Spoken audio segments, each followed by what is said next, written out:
Well, what we know so far is really it all transpired at about 8:30 last night in a small town here called Louiseville. It's about an hour or so northeast of Montreal. Now, at about 8:30, police showed up for a call with regards to threats. Now, we don't know much detail about what those threats were, who they were directed at.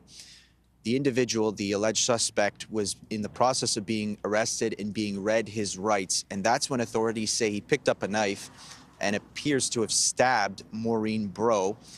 She died of her injuries. Second officer on scene was also injured but is expected to survive. At that point, two other officers showed up and killed the alleged suspect.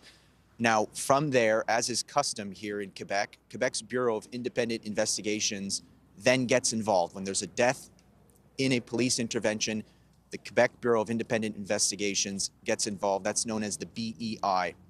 Now, there's a second parallel investigation that's ongoing by the Montreal Police Force. Montreal Police are looking into the death of Maureen Bro and the fact that a second police officer was also injured in this police intervention. So there's two investigations ongoing at this point. The BEI, who's looking into police actions and how everything really unfolded, and the Montreal Police, who was looking into the death of Maureen Bro.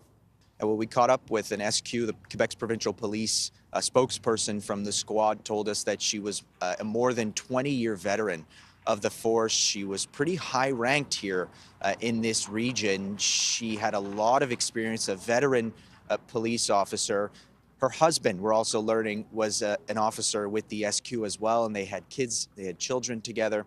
So a lot of shock and devastation. We've seen it from pretty much every police force across the province here, an outpouring of support and just real disbelief. And the SQ says specifically for the officers in this area and in this region, it's a real tight-knit community and even more tight-knit within the police force, right?